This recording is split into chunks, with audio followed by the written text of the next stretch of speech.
You live in a small coastal town, but on this day, a devastating natural disaster struck. Follow my perspective and experience this terrifying disaster with me.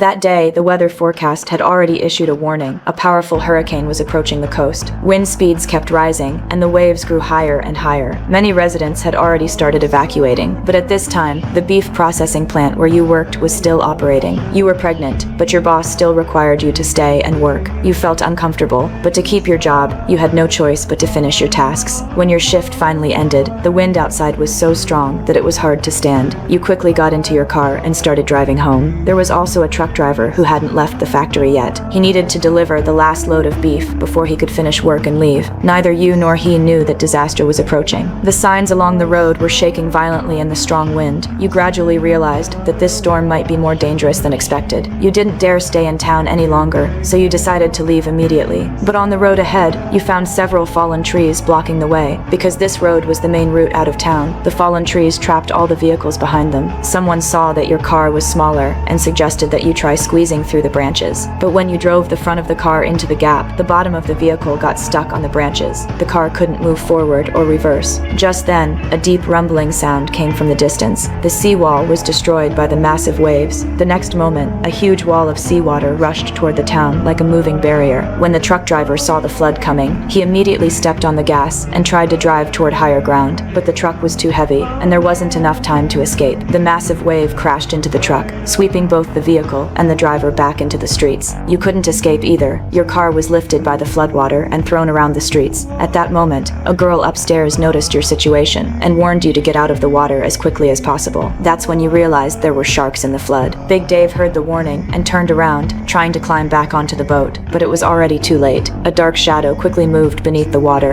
and he was dragged underwater, leaving behind only the swirling water and blood. The entire town fell into chaos. Floodwater poured through the streets, and house after house was submerged. At the same time, bull sharks that normally lived in the ocean were carried into the town by the storm surge. They began swimming through the streets, and the entire town had become their hunting ground.